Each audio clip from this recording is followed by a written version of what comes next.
Mateus no capítulo 27, a partir do versículo 45. Mateus 27, versículo A.S. Mendes.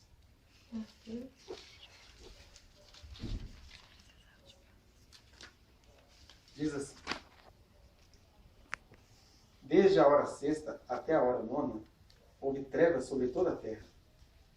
Por volta da hora nona, clamou Jesus em alta voz, dizendo: Eli, Eli, lama sabachthani. O que quer dizer: Deus meu, por que me desamparaste? E alguns dos que ali estavam, ouvindo isso, diziam: Ele chama por Elias. E logo um deles correu a buscar uma esponja, e tendo-a embebido de vinagre e colocado na ponta de um caniço, deu-lhe a beber. Os outros, porém, diziam: Deixa, vejamos se Elias vem salvá-lo. E Jesus, clamando outra vez com grande voz, entregou o Espírito. Eis que o véu do santuário se rasgou em duas partes, de alto a baixo, tremeu a terra, renderam-se as rochas, abriram-se os sepulcros, e muitos corpos de santos que dormiam ressuscitaram, e saindo dos sepulcros depois da ressurreição de Jesus, entraram na cidade santa e apareceram a muitos. Viu? Trailer. Um centurião e os que com ele guardavam a Jesus, vendo o terremoto e tudo o que se passava, ficaram possuídos de grande temor e disseram: verdadeiramente este era filho de Deus. Estavam ali muitas mulheres, observando de longe. Eram as que vinham seguindo a Jesus desde a Galiléia para o servir. Entre elas, eram muitas, estavam Maria Madalena, Maria, mãe de Tiago e de José, e a mulher de Zebedeu. Bom, aproveitando esse momento que a gente está pensando, né, na vida da nossa colega, uma palavra, né, que ficou me pulsando no coração é essa mesmo. Deus meu, por que me desamparaste? Porque a gente crê em Jesus, né? A gente serve a Jesus e a gente é treinado o tempo inteiro para ter vitória, né? Até os mundanos, os chamados mundanos, já dizem, né, que quem sempre quer vitória perde a glória de chorar, mas a gente ainda continua achando que chorar é uma vergonha. E de repente você vê esse que é a manifestação de Deus em pessoa, que salvou a vida de muitos, curou a muitos, tinha todo o poder sobre o céu e a terra, e de repente ele está lá na cruz desamparado, e não foi à toa que eu li o trecho inteiro que cerca essa frase, né? Deus meu, por que me desamparaste? Desamparaste. Sem S. Aí esse Deus está lá indefeso, perguntando para Deus por que ele foi desamparado. E aqui a gente poderia fazer uma viagem infinita, fazer uma pesquisa, né, sobre os pregos romanos, o tipo de madeira que foi feita a cruz, de que era feito o chicote, fazer aquela verdadeira agonia da cruz, com seus detalhes. Só que a agonia da cruz que interessa aqui não é essa agonia orgânica, porque eu vou falar uma grande besteira aqui. Mas se você for olhar todo o sofrimento que Jesus teve na cruz em termos de dor humana, a gente pode chegar e dizer que Jesus sofreu menos do que as mulheres nos dias de Hitler, quando diz a história que ele pegava as mulheres, abria a barriga delas vivas, arrancava-lhes os bebês, pegava gatos e costurava com as mulheres vivas, para experimentar até onde vai a dor humana, né? Um negócio, uma brincadeirinha do Hitler. Ou a gente pode pensar assim, que qualquer estupro horrorosamente violento foi pior do que a crucificação. Então, não é essa questão de disputar assim, quem sofreu mais, quem sofreu menos. Não são essas coisas. O que é importante nessa mensagem da cruz é que um inocente, de fato, pagou por todos os pecadores. E a gente também não entende isso, né? Qual que é o sentido disso? Qual que é o sentido do inocente ter pago pelos pecadores? Então são coisas que não são para ser analisadas de acordo com a nossa razão, de acordo com a nossa tradição. São coisas para ser analisadas num outro patamar, num outro lugar. Que você só vai compreendendo essas coisas quando você começa a andar com esse que clamou Eli, Eli, lama sabachthani, que significa Deus meu, por que me desamparaste? Então não é questão de se ele sofreu, é alguém, Jesus nunca teve dor de menstruação. As pessoas se fazem essas perguntas secretamente, né? Jesus nunca teve cólica, Jesus nunca perdeu um amor. O casamento é tão bom que ele nem casou. A gente fica tentando pegar Jesus pelo pé e falar, viu que você não foi tão perfeito assim? E Jesus não estava disputando dores com a gente, ele não estava disputando qual experiência que ele teve ou não teve, não estava disputando qual verdade. Jesus é Deus, Deus é mistério. E ele sendo ele vai entrando em cada um e vai falando com a individualidade de cada um. E o que esse trecho pequeno pode, entre tantas outras coisas, trazer para nós? Que mensagem é essa que se esconde no Deus meu, por que me desamparaste? Primeira coisa que a gente precisa saber, quando a gente vai falar de Jesus, uma parte das pessoas não sabe para que serve isso. Jesus vem aqui, né, legal, morreu, tal. O Gandhi libertou a Índia da Inglaterra e Martin Luther King trouxe liberdade aos negros americanos e o Buda é um homem muito inteligente e Jesus é mais um. Tem um grupo que fica assim, o outro grupo fica, não, ele é o maior. E ainda tem um outro grupo que fica assim, será que Deus estava brincando? Porque Jesus não era Deus. Então Jesus sabia que ele ia morrer, que ele ia sofrer isso tudo. E a primeira coisa então que eu queria dizer para vocês é isso. Deus estava em Cristo, reconciliando consigo mesmo o mundo, mas Deus não estava brincando de ser homem. Quando a palavra diz que ele abriu mão de toda a sua glória e veio nascer e viver em forma humana, ele não estava ali, deixa eu ver, a minha parte humana pensa assim, a minha parte de Deus pensa assim. Não era parte humana e parte de Deus. Ele era totalmente Deus, porque só um Deus total, verdadeiro, consegue ser totalmente ser humano. Ele não estava ali brincando com seus pensamentos, ele não estava ali blefando com o som de Davi. Né? Quando ele clama, Deus meu, por que me desamparaste, ele estava sendo 100% homem, se sentindo desamparado por aquele que ele amava. Então a primeira coisa que a gente precisa entender é que Jesus não estava brincando ali. Ele era homem de dores, ele sabia o que era padecer, e até coisas que a gente não sabe que ele fez ou deixou de fazer, de repente ele viveu. A tradição diz, por exemplo, que Jesus ele não se casou, não constituiu família, mas Jesus viveu o suficiente para ter tido uma família e essa família toda teve embora numa catástrofe. E ele só não trouxe isso para o ministério dele, ele não era aquele homem traumatizado, quando a minha esposa vivia. Não, mas também não interessa se ele teve isso, se ele não teve. O que interessa é que ele era homem de dores que sabe o que é padecer. E para ele saber o que é padecer, ele não precisa ser homem, não precisa ser menino, não precisa ser mulher. Ele não precisa ser nada. A gente é que precisa ver nele a verdade daquilo que ele é. Então não é se ele sentiu determinadas dores ou não. A questão é que ele foi homem de dores. Porque basta ele ser puro e santo como ele era, e ele é ainda, para ser molestado pela nossa humanidade. Né? Olha, basta ele habitar em mim. Olha só, o perfeito, aquele que sabe todas as coisas, aquele que conhece todas as coisas, olhou para a gente, viu todas as nossas palhaçadas, porque a gente fica perguntando para Deus, por que existe mal no mundo? Por que isso me acontece? Mas a pergunta que deveria ser feita é outra. Por que apesar de toda a revelação dele em nós, a gente é mau, ranzinza, oportunista, pilantrinha? E algumas pessoas são injustiçadas em algumas áreas, mas todos nós somos injustos em muitas outras. Você pode ter uma catástrofe, desde uma filha querida sua ser estuprada até a morte, até você ficar indignado porque o seu celular que custou 2.500 ter sido roubado ali no ponto de ônibus. Isso é uma injustiça horrorosa. Agora, a gente que não faz essas coisas, a gente comete outras. Talvez mais a prestação, né? Já cansamos de ver em outros momentos Jesus falando, né? Você se orgulha porque você nunca matou ninguém? Olha, todo aquele que odeia seu irmão é assassino.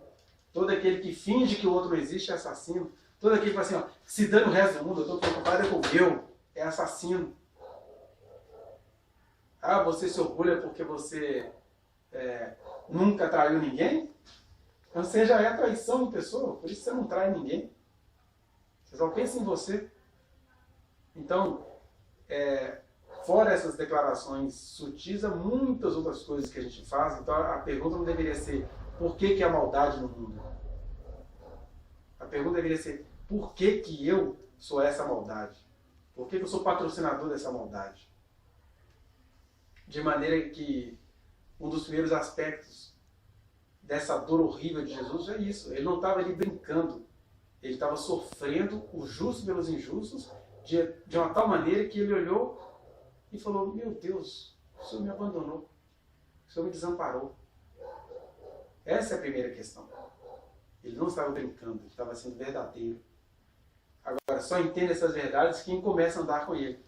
Quando você fica procurando explicações filosóficas sobre como Deus deixou de ser Deus. Como Deus continua sendo Deus lá no céu e deixou de ser Deus aqui na terra. Essas lógicas gregas, a gente nunca vai conseguir compreender nenhuma dessas verdades. Só realmente quem encontrou com ele, só realmente quem creu nele é que começa a caminhar nisso e para de fazer essas perguntas, porque quando você confia, você não pergunta. Não precisa nem ser Deus para ter uma atitude dessa. Basta você torcer com um time de futebol, né? O time está jogando agora. Se ele ganhar, ele será digno de todos os louvores. Se ele perder, ele vai ser digno de todas as defesas. Porque quem torce, confia.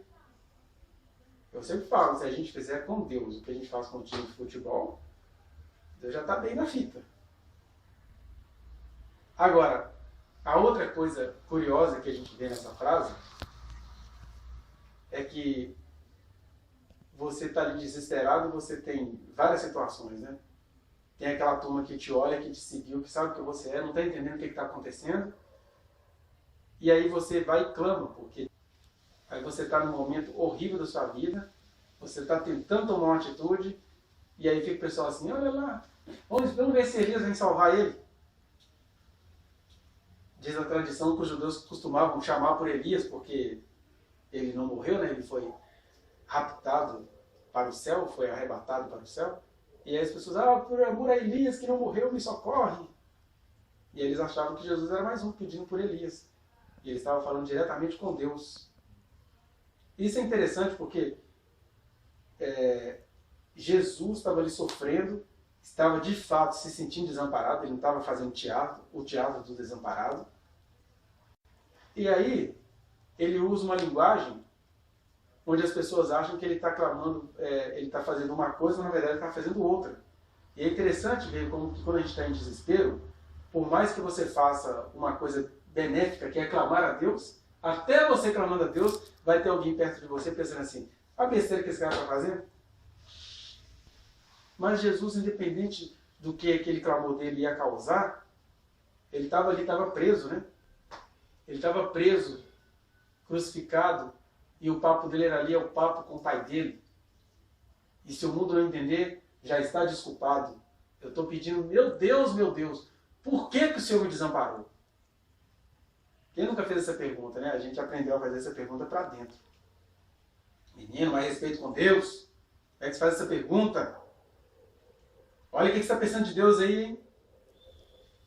E aí eu fiquei lembrando de uma pessoa que está sofrendo uma situação horrorosa, e ela não é estudada como a gente. Ela não não caminhou como esses que estão aqui ainda no conhecimento de Deus.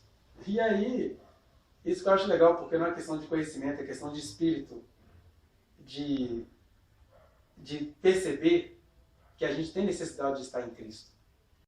E ela, naquele momento horroroso que vocês não conseguem nem imaginar, olhou para o céu, ou para dentro de si, ou para o lugar que podia olhar, e falou assim, meu Deus, que porra é essa? Por que o Senhor permite que isso está acontecendo comigo? Aí vai ficar todo mundo julgando, né? A pessoa agora, porque não sabe de que situação que é, mas qualquer um aqui, por muito menos, iria falar coisas muito piores. E aí, de repente, a pessoa começa a entrar em crise de consciência, porque, nossa, eu falei isso com Deus. Aí agora pronto, agora eu que já estou passando por essa desgraça cotidiana, tenho mais outra agora, porque Deus vai parar o universo inteiro e vai acabar comigo. Porque eu perguntei para ele que troço é esse que está acontecendo. O troço com todos os predicativos que vocês puderem imaginar. Por quê, né? Qualquer homem gostoso que está presente aqui entre nós, por muito menos, falaria muito mais coisa. Mas graças a Deus, né? O Senhor é bom, Ele vai dando as respostas pra gente. E aí, essa coisa chegou até mim. E aí eu tentei contar para ela a história de Jó. E eu lembrei no meio da história, assim, você sabia que o seu Deus um dia se sentiu muito desamparado e falou para Deus, olhou para Deus aqui da terra e falou, por que você me desamparou? O meu texto está dizendo que ele clamou. E depois fala que ele clamou uma segunda vez e deu um brado. Né? Então, Eloi, Eloi, lama sabachthani. Ah! E esse brado meu, de galo garnizé murchinho, não significa nada perto do brado dado em pleno Império Romano, perto de, sei lá, 499 crucificações. Mas mostra o tamanho da angústia de Deus quando Ele se fez homem. E igual eu falei para vocês, sem se perguntar, Deus se fez homem? Não, ali que estava clamando era Jesus, Galileu, Nazareno, que se compadeceu dos pobres, que tinha energia para poder encarar a religião e a autoridade constituída pela manipulação dos homens. E de repente ele que fez tudo direitinho, que fez tudo conforme a vontade de Deus, estava ali sendo molestado pela religião. Porque diz o texto que eles cuspiram nele, zombaram dele, e isso patrocinado pelo Conselho de Pastores de Jerusalém. Davam-lhe com caniço, né, soldado. Eles acabam tendo essas manias, né? Diz o texto, foram soldados, desculpa os militares presentes. Mas aí eles ficam meio assim, né? Eu já estava vendo um vídeo, o cara pegou um menino fumando um crack lá. Parece que ele estava dando crack para um menor de idade, não sei o que era. Aí o cara estava em bicuda ali, pá! E aí? Tá dentro do menor, vagabundo! Safado! E pá! E ai! Meteu na orelha do cara, ai, por favor nada, rapaz, você é um vagabundo! Corrompendo criança! Eu tô assim, já pegaram o cara, podia parar por aí. Mas os soldados, como os enfermeiros, sei lá, de repente o psicólogo vê tanta coisa errada na vida que pode vandalizar, o enfermeiro vê tanta gente morrendo que ele começa a achar que a morte não é nada, e o soldado vê tanta gente fazendo coisa errada, tem que bater em toda a gente, que ele acha também que é só mais uma vez que ele está batendo. São tendências humanas. São estupros de outra ordem. É você cometendo justiça, desgraçando a vida daquele que você poderia e deveria acreditar que há alguma restauração.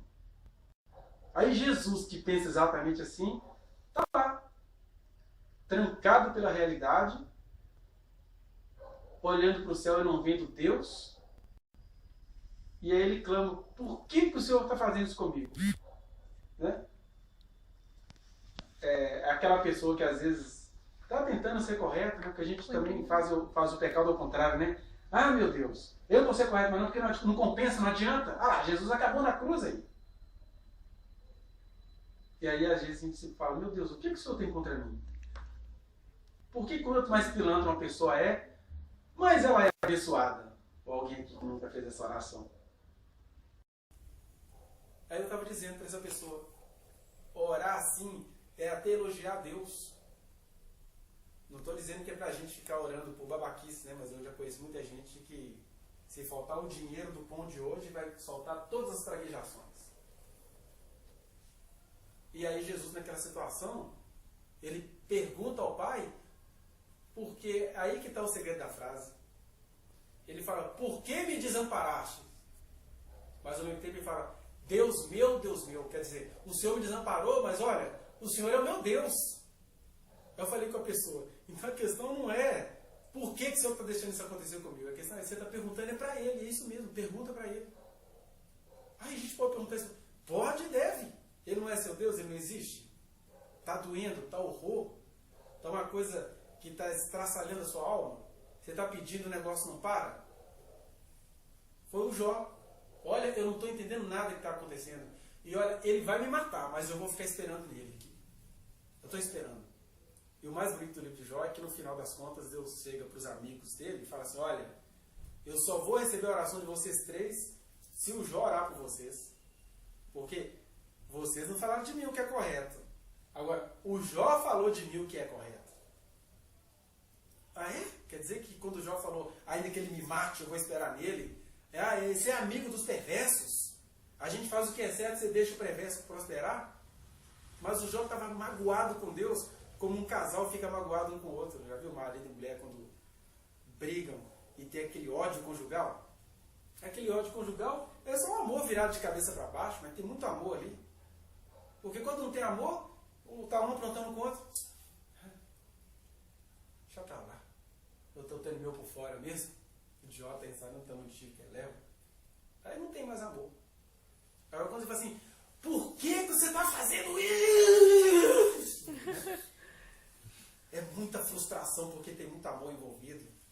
Não estou aqui patrocinando briga de casal nenhum. Só que foi esse amor de Jó com Deus. Eu sei que só existe o Senhor. Eu sei que o Senhor é o Deus de toda a justiça. E aí eu estava dizendo para a pessoa, você sabe que Ele é amor, que Ele é justiça. E aí você olha assim, o Senhor é tão santo, por que o Senhor está deixando isso acontecer comigo? Eu não estou entendendo. O profeta Abacuque falou uma vez, né? Meu Deus, eu não estou entendendo. Eu vou me colocar na minha torre de vigia. Vou ficar lá. Vou aguardar, igual aquelas meditações transcendentais, né? Estou aqui, estou esperando a resposta. E qual era a resposta que ele estava esperando? A resposta era, o Senhor é um Deus santo, um Deus justo, o Deus eterno, o Deus que não se contamina com o pecado. Agora o Senhor resolveu escolher a Babilônia para disciplinar a gente? Não estou entendendo esse negócio. E ele não teve a resposta literal que ele precisava. Mas ele teve a resposta. Então quando Deus fala que o Jó disse acerca dele o que era correto, não é que o Jó disse palavras elegantes que a gente gostava de ouvir. Senhor, eu sei que o Senhor é bom, eu vou aguardar, viu? Às vezes dizer que o Senhor é bom, diz assim, eu sei que o Senhor é bom, então que negócio é esse? E aí não adianta a gente ficar julgando o outro pelo clamor dele. Cada um se relaciona com Deus, cada um sabe a dor que sente, cada um sabe a liberdade que tem. Mas o que eu queria dizer é para todo aquele que é apaixonado com Jesus.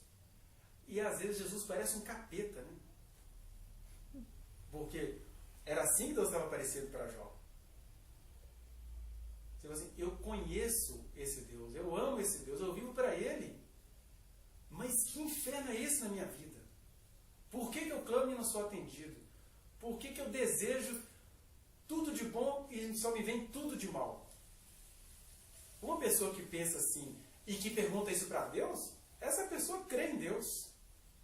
É como dizia um pregador antigo, e ao mesmo tempo muito atual, numa pregação que eu assisti em 1994, ele estava lá na praça pública e uma hora ele para tudo e diz assim, essa é a diferença entre um ateu revoltado e um crente apaixonado. Porque o ateu revoltado, que tá falando que Deus não existe mesmo? Tá praga! Essa merda! Não existe! Agora o crente apaixonado assim, olha, tá doendo. Eu estou com ódio, mas eu só tenho o Senhor. Olha, Deus sabe traduzir isso rapidinho. Já traduziu, já recebeu, e Ele justifica todo aquele que clama a Ele. Porque me desamparaste, mas meu Deus, Deus meu. Que tem gente que fala, Deus! Deus é fácil, né? Tem muitos que você pode chamar de Deus. Agora quando você fala assim, Deus meu, o Senhor é meu Deus. O Senhor me desamparou. E aí a gente começa a entender o amor de Deus. Porque quando a Bíblia fala que Ele é bondoso, assaz benigno, tardio em irar-se e cheio de misericórdia, é porque Ele sabe traduzir a nossa aflição. Agora, só consegue clamar assim como Jesus clamou todo aquele que se relaciona com Ele, que tem sede dele, que nem sabe que tem essa sede, mas essa sede se manifesta. Tem muitas maneiras de você clamar: Deus meu, por que me desamparaste? Tem aquela pessoa como Abraão, né? Se sentiu desamparado por Deus, porque Deus chegou parecendo um Deus babilônico, né? Me dá o teu filho, o teu único filho. Você só tem ele. É só ele, você tem? Dá ele. E Abraão, pelo menos não está registrado no texto bíblico, não fala nada, não diz nada. Essa era a maneira abraâmica de agir. Lasquei-me, né? Vamos lá, meu. Ô pai, tem a lenha, tem o cutelo, tá tudo equipado. Cadê o cordeiro? Ô meu filho, Deus vai providenciar um cordeiro para o holocausto. Deus vai providenciar um cordeiro para o holocausto. E aí chega lá na hora, o cara amarra aquele menino dele, vai saber que confusão foi aquela, né? Ô pai, você tá doido, pai? Amarrou lá, tô maluco. Eu tô maluco porque Deus me pediu. Aí na hora que ele estende a faca, Abraão! Porque ele já tinha matado o filho dele aqui, ó. Precisava mais matar.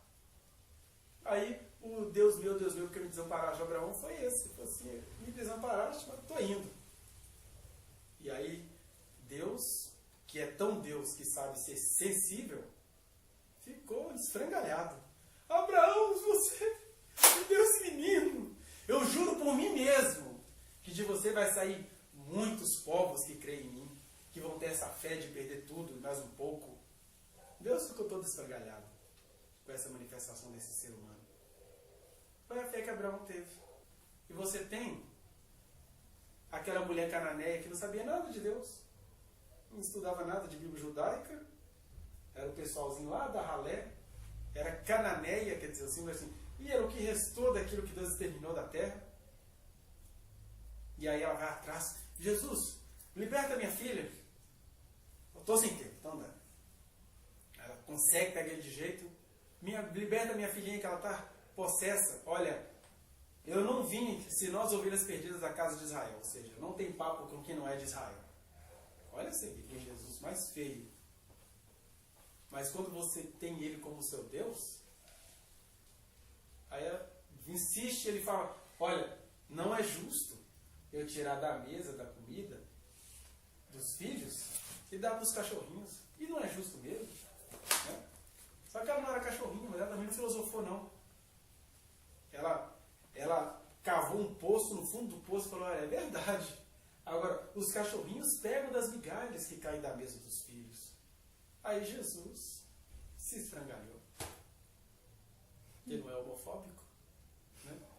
Viados e gays vos precederão no reino de Deus. Por isso que ele se esfrangalha. Olhou assim: ó mulher, pode ir que a sua filha está liberta. E vocês acham que aquela mulher estava comendo migalhinha? Jesus olha e fala assim: olha, nem em Israel viu uma fé como essa. Já saiu do chão, já sentou na mesa.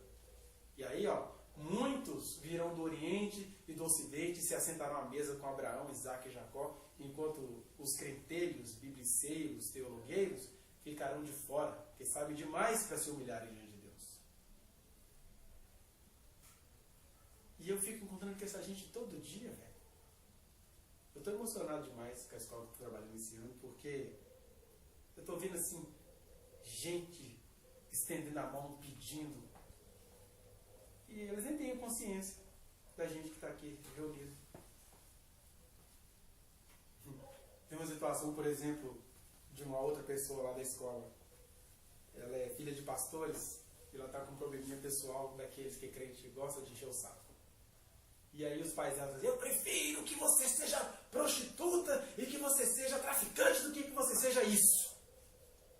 Aí você vai conversando com a menina: ai, professor, sabe o que é? Aí eu falo isso com Deus, não sei o que, ela clama a Deus. Aí ela, de vez em quando ela posta umas orações dela, que ela está aflita, ela posta no Facebook. Eu falei: menina, eu não oro igual você, né? Que coisa linda, a menina adora a Deus apesar da igreja cuspir nela, dos pais cuspirem nela. Os pais são pastores, presidentes da igreja. E ela fala com Deus o dia inteiro. Mas aí semana passada ela me assustou, porque eu estava conversando com ela, e aí ela chega e falou assim: Ô pessoal, é verdade, eu tenho mais medo de Deus do que do diabo. Eu estava falando com ela do amor de Deus, ela me dizendo em outras palavras que ela não acredita no amor de Deus. Porque ensinaram um Deus para ela que não ama.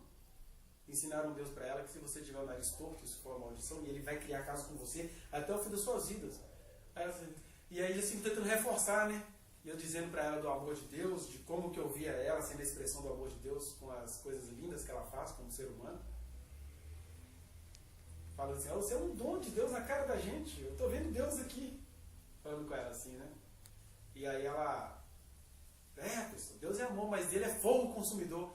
Eu falei, exatamente, Deus é fogo consumidor. Não é? Olha aqui, ó. Se eu pego esse meu relógio, eu fiz aqui a teatro, eu pego esse meu relógio aqui e boto no fogo, para ele ficar todo purificadinho. Esse é o Deus que é fogo consumidor. É porque quando a Bíblia fala que Deus é fogo consumidor, a gente já pensa no incêndio da Mata Atlântica, né? Aquele Deus assim que adora fazer um auê, adora ser destruído tudo que ele criou. Eu falei, tem dois tipos de fogo consumidor. Né? Depende de como você vê Deus. Porque tem um fogo consumidor maligno que está destruindo tudo, e tem um fogo consumidor que purifica isso aqui dos seus erros. Que é por isso que a gente é batizado com o Espírito Santo e com fogo, porque ele não nos consome, ele consome toda crosta, toda bactéria, toda coisa ruim que a gente carrega, a gente não sabe viver sem elas, ele consome isso, é por isso que ele é fogo consumidor, que arde o tempo inteiro. Agora, nos consumir, Deus que é fogo consumidor veio aqui em pessoa dizer, o Filho do Homem não veio para matar a vida dos homens, mas para salvá-la. Esse é o fogo consumidor, cheio de amor, mas eu vi que eu não consegui convencê-la, porque a doutrinação é forte, os pais são poderosos, os pastores, a igreja é grande no bairro, mete medo, até na vice-diretora que veio me avisar que a igreja do homem é muito grande e eu não podia mexer com aquilo.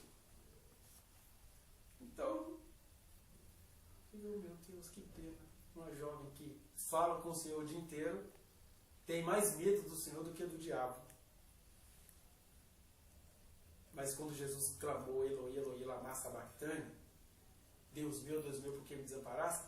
Ele está dizendo, olha, a licença está dada. É só você ver o que a gente acabou de ler.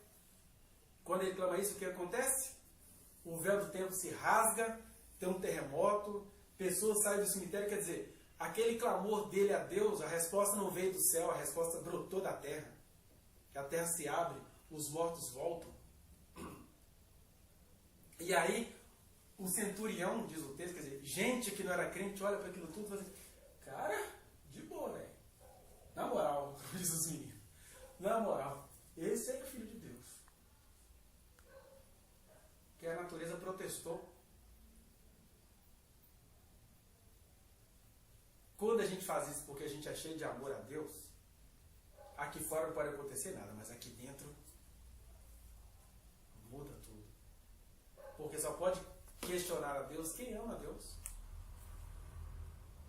Estou falando quem ama e não quem entende. Porque ninguém aqui entende a Deus. Ninguém jamais viu a Deus. Como é que eu vou entender o que eu nunca vi? Mas o seu unigênito Filho se revelou. E em Cristo, Deus clamou. Deus perguntou. Deus se indignou contra Deus. E você pode se indignar com uma pessoa porque você a odeia eternamente. E você pode se indignar com uma pessoa porque você a ama, você conhece o seu ser. Você fala assim, isso não tem nada a ver com você. O que está acontecendo? E Deus entende. Talvez a maioria de nós aqui, presente, não esteja nesse momento de fazer essas perguntas para Deus. A gente vai ficando consolado quando a vida vem. Mas é aí que eu queria chegar também. Porque Jesus conhecia o seu Pai. Basta você ler o Evangelho de João para você ver como que ele falava do Pai, como ele confiava no Pai. Mas o clamor de Deus em nós tem que começar aí quando você vai ouvindo a dor do outro e dizendo, Jesus, olha lá. Olha, Jesus. Se eu estou tendo paz, o mundo ainda não está em paz. Que você começa a clamar. Não aquele clamor revoltado de um certo líder religioso que tem, Deus, eu não conformo com a pobreza. Tu podes. Não é esse clamor. arranca tudo que o pobre tem. Estou falando daquele clamor que você fala assim, eu vou perder nessa, velho. Mas o amor de Deus me inundou. Quando o amor de Deus inunda a gente, aí até ligando com o nosso último encontro, né? A gente perde a vida. Porque quem perde a vida por minha causa, acha lá. E sabe qual é a melhor maneira de você perder a vida por causa de Jesus? É você perder a vida por causa do seu próximo.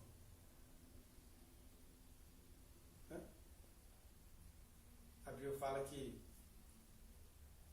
a melhor maneira de você viver o seu amor a Deus é você amando ao próximo. Então, perder a vida por causa de Jesus não é perder a vida por uma coisa etérea, invisível. É perder a vida por coisas concretas. Como diz a canção que eu nunca me esqueço, né? Tudo bem, garota, não adianta mesmo ser livre se existe tanta gente sem ter o que comer. Olha, você vê um cara solta uma frase dessa. E o amor de Deus é mais ou menos assim. Eu não sou livre enquanto tem gente que ainda não tem o que comer. Eu não sou livre enquanto tem gente ainda que não conheceu o amor de Deus. Então o nosso chamado aqui, se você não tem um motivo pessoal para perguntar a Deus por que Ele te desamparou, você está vivendo num mundo onde você prega que Deus é amor, mas você sente o bafo do mal o tempo inteiro. Você sente gente sofrendo o tempo inteiro. E se Deus te deu algum sossego, é porque Ele quer que você dedique a isso. Se dedique a isso. Aí vai ser o seu clamor em comunhão com muitos que estão clamando. E aí você começa a ficar quietinho porque você é gostoso demais, não pode sofrer nada, não pode acontecer nada. Olha, tem gente sofrendo coisas horrorosas e você precisa dar as mãos dessas pessoas. Pega aquela pessoa assim, inanimada, assim, em estado terminal, assim, ela não consegue clamar, que a alma dela já está mais para lá do que para cá, mas eu posso clamar. E aí Deus, Ele é o sonho de Deus, né? De caixão que Deus está querendo. Ai, Deus bradou, a vigília foi linda. Ai, meu Deus, o sonho de Deus é ver a gente sendo Deus nesse mundo. Sendo Deus em caráter, não em essência. É pensando assim, Deus é tanto amor que a gente fica pensando naquele Deus santo, né? Você pega os comentários aqui sobre esse versículo. Deus meu, que me separar, sabe? Deus se separou de Cristo por causa dos nossos pecados. São essas convicções teológicas fedorentas. Foi o contrário. Deus é tão santo, tão maravilhoso, que Ele veio se sujar na gente. Porque Ele é santo, tanto quanto Ele é Pai. Ele é santo, tanto quanto Ele é amor. E Ele tem muito amor por aquilo que Ele criou. Dos seres humanos ao átomo do objeto mais inanimado que você imaginar. Tudo se move nele, tudo existe nele. Ele tem amor por tudo que Ele fez. E o privilégio que Ele nos deu é entender isso, porque um átomo não entende isso, mas a gente entende.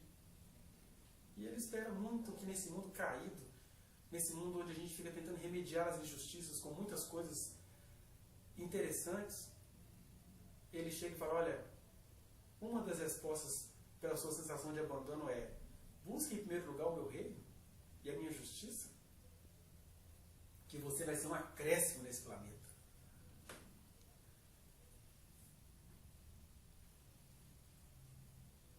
Aí o amor de Deus começa a vazar. Aí você vai ficando todo doido, o seu dia a dia vai ficando cheio de vida, cheio de motivos, cheio de coisas. Mas quando a gente ficar administrando os nossos egos, os nossos sonhozinhos, esquecendo-se de que a gente foi chamado para ser Deus nesse sentido, olha, quem tem consciência do meu amor, deveria também ter a experiência do meu amor. Deveria dar luz todo dia ao meu amor na vida de alguém. Mesmo sendo molestado pela realidade, pela cegueira do mundo, pela cegueira dos religiosos. É fazer valer a missão que Deus nos confiou. Então que esse clamor de Jesus ganhe esse sentido para a gente aqui nessa noite. Que esse clamor de Jesus, ele se traduz no nosso dia a dia.